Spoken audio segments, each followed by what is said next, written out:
जय शिवराय विद्यार्थी मित्रांनो, मराठा समाजाला ओबीसी प्रमाणे सवलती लागू असा एक मागे आपण शासन निर्णय या चॅनलवर बघितला होता आणि आता 16 प्रकारच्या ज्या काही लाभाच्या सुविधा आहेत आता या चालू सुद्धा शासनाने केलेल्या आहेत आणि तसे महाविद्यालय असतील, विद्यापीठ असतील यांना आदेश सुद्धा दिलेले आहेत।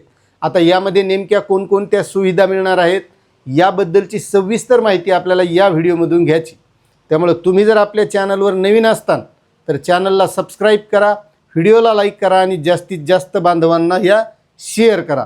आता एक लक्षात घ्या मित्रांनो, मराठा आरक्षणाचा प्रश्न हा जवळपास 3 वर्षे चालू आहे। काही लोकांना आरक्षण मिळालं ज्यांच्या कुणबीच्या नोंदी आढळल्या, मात्र अद्यापही हैदराबाद गॅजेटनुसार बऱ्याच लोकांना जात प्रमाणपत्र निघालेलं नाही आणि मग त्यांना ज्या काही सुविधा ओबीसीमध्ये मिळतात त्या या मराठा समाजातल्या तरुणांना मिळत नव्हत्या। म्हणून महाराष्ट्र सरकारने ओबीसी प्रमाणे मराठा समाजासुद्धा शैक्षणिक सवलती लागू करण्याचा एक शासन निर्णय काढला होता, तो आपण सविस्तर बघितला होता आणि त्यामध्ये 2026-27 पासून या 16 प्रकारच्या सुविधा लागू करण्याचे आदेश आता महाविद्यालयांना, विद्यापीठांना दिलेले।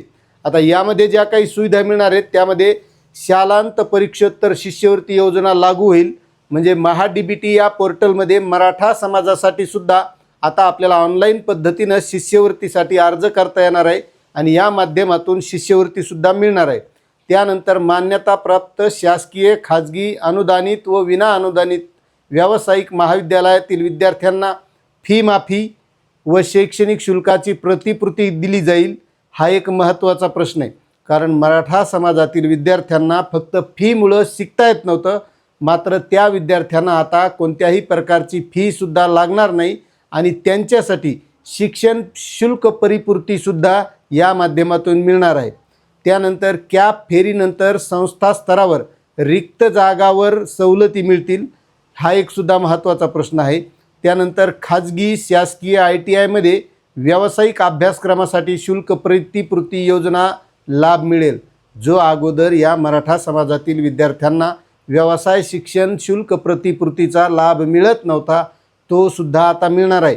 आणि हा सर्व लाभ मिळवण्यासाठी आपण महाडीबीटीच्या पोर्टलच्या माध्यमातून यासाठी अर्ज करणं गरजेचं आहे आणि ज्यावेळेस याचे अर्ज चालू राहतील त्यावेळेस आपल्या या चॅनलच्या माध्यमातून कोणता अर्ज कसा करायचा याची सविस्तर माहितीसुद्धा दिली जाईल, त्यासाठी कागदपत्र कोणते लागतील याचीसुद्धा माहिती दिली जाईल। त्यामुळे तुम्ही जर आपल्या या चॅनलवर नवीन असताल तर चॅनललासुद्धा सबस्क्राईब करून ठेवा। त्यानंतर महाडीबीटी पोर्टलला शिष्यवृत्तीचा अर्ज थेट ऑनलाईन वेळेत सादर करता येईल आणि त्यासाठी आता प्रत्येक विद्यार्थ्यानं यासाठी जी काही कागदपत्र लागतील यासंबंधीची सविस्तर माहिती आपण या चॅनलच्या माध्यमातून देणार आहोत आणि या ज्या काही सर्व प्रकारच्या सुविधा आहेत शिक्षणाच्या बाबतीत या सर्व सुविधाचा या मराठा समाजातील तरुणांनी लाभ घेणं गरजेचं आहे। अशा या मराठा समाजासाठी ओबीसी प्रमाणे सर्व सवलती आता लागू झालेल्या आहेत, मात्र त्याचा लागू झाल्यात पण लाभ घेणं हे सुद्धा तितकंच महत्त्वाचं आहे। त्यामुळे प्रत्येकानं लाभ घेतला पाहिजे, कारण आज काळाची गरज आहे, शिक्षण खूप महत्त्वाचं आहे। कारण प्रत्येकाकडे काही जमीन जुमला राहिलेला नाही, कारण शिक्षण हे वाघिणीचं दूध आहे आणि शिक्षण घेतलेला माणूस डरकाळी फोडल्याशिवाय राहत नाही, हे डॉक्टर बाबासाहेब आंबेडकर यांनी सांगितलेलं आहे। त्यामुळे अशी ही माहिती होती। आपल्याला माहिती कशी वाटली नक्कीच कमेंट करा। चॅनलवर नवीन असाल तर सबस्क्राईब करा। धन्यवाद।